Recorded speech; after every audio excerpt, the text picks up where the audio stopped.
Under Night In-Birth 2 just released. To make your stay as smooth as possible, I made a beginner's guide to help you through the initial stages of the game. This video is mainly aimed at aiding players that are new to the genre, but there will be parts that may also be helpful for veterans just trying out a new game. So pick and choose what you need. Let's first start off with the different versions of the game. This game will be releasing for the Nintendo Switch, Steam, PlayStation 4, and PlayStation 5. I assume the contents of the game are pretty much the same between all of them, but there will be differences in input delay. For people unaware, input delay is the time it takes between a button press on the controller and what is outputted by the game system. So it's better to have less input delay for more responsive gameplay. I can't say much for Nintendo Switch, but generally, PlayStation 5 is the slowest, PlayStation 4 comes next, and Steam is the fastest. If it's anything like the open beta in Under Night 1, there should be a frame or two difference between each system. The difference may not sound too much, but I will assure you each frame will start having an impact the better you get at the game. So which version should you get? If you simply want the most responsive experience, Steam version is the best. If you plan to play in competitive offline environments, PlayStation 4 or 5 may be a good choice since most tournaments will use those systems. But in the end, I recommend choosing the system you have the most friends on. Now before we go into the next section, if you get the game on Steam and also plan to play in offline tournaments, you can simply add input delay to both training mode and online play to emulate PlayStation 4 and 5 delay. As a person in this category, I have 2 frame input delay for both options. For training mode, look for input lag under quick select category, and for online, look for input lag in the game category under options. Alright, it's time to load the game. I recommend opening up the tutorial to learn the basic movement and interactions. The important thing here is that you don't do the whole thing. There's way too much in there, and unless you have a special gift, you're not going to retain all of it without practicing them. If you're new to fighting games, I recommend going through the novice and beginner sections only. If you played fighting games before, it may not be a bad idea to go through the intermediate sections as well. But remember, you want to consume these in small chunks. Go try out whatever you learned in arcade or versus mode and get comfortable with them before moving on to the next step. Once you've gotten a gist, let's go pick a character. Now most people will tell you to play whatever character that catches your attention. This is not a bad strategy. However, there are a few characters in the game that are mechanically and strategically very difficult. I'm not going to say you shouldn't play them, but I will warn you that it may be rough in the beginning. And personally, I would rather pick an easier character, get used to the game, than switch to somebody more difficult later on. Things will be easier when you take smaller steps to progress. Anyways, here are some of the characters in question. Batista. Charge character that has Street Fighter's guile-like moves, but with additional forward and up charge attacks, along with hold and release specials. She requires holding down different buttons and shifting charge directions multiple times in a combo.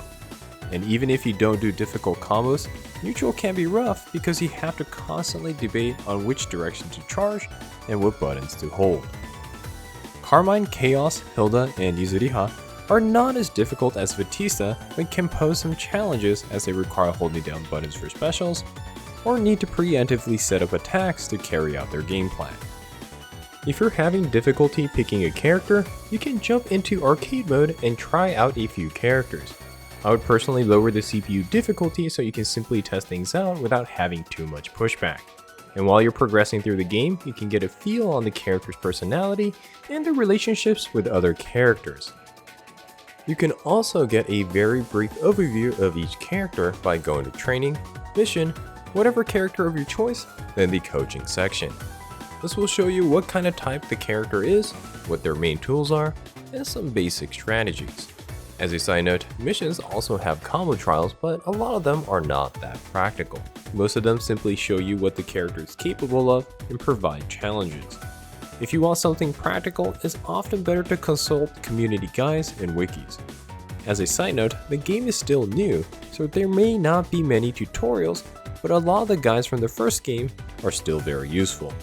For example, most of the combos from my Merkava comp video from the first game still works in the new one. But as a huge heads up, a lot of these guides and combos are based on optimized play and can be difficult. If they are, do not be discouraged and ask a community member on social media to suggest something easier for you to try out. You can do this in Discords, Reddit, Twitter, streaming services like Twitch, etc. Just be polite when you ask, and one of the veterans will most likely help you out. At least I will. Another thing you can do is visit a site called replaytheater.app and watch tournament matches for each character. The game is new, so it may not have much of an archive, but you can also watch replays from the first game to get a general idea on how a character plays. If you see something you like, go give that character a try. Once you've picked a character and learned a combo or two, you may want to try out what you've learned against other people. It's time to hit online play.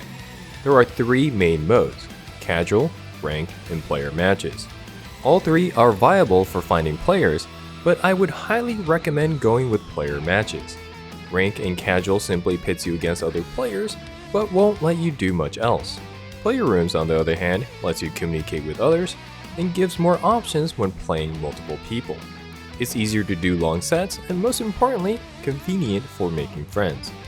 At this early stage of learning the game, playing against the same people is one of the most important things you can do to get better.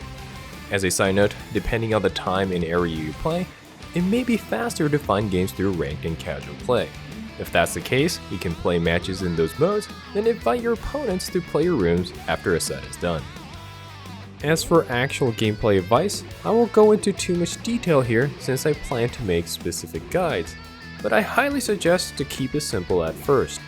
The game has an incredible amount of depth both in character and game system, and it's really easy to become overwhelmed. Learn a very basic combo or two and ignore the system mechanics like grid and shield for now. It's a bit weird to say this about prominent features, but you don't really need to use them in the beginning. It's more important to understand how a character moves and practice fundamentals like using certain moves at effective ranges. And as a final note, the players of the first game have a head start as a lot of the skills carry over. The first few weeks will have these players at low ranks, so you have a high chance of running into them. Don't be upset if you lose.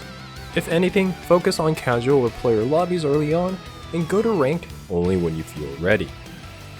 I'll be ending this video here, but if you have any questions regarding the game, let me know in the comments.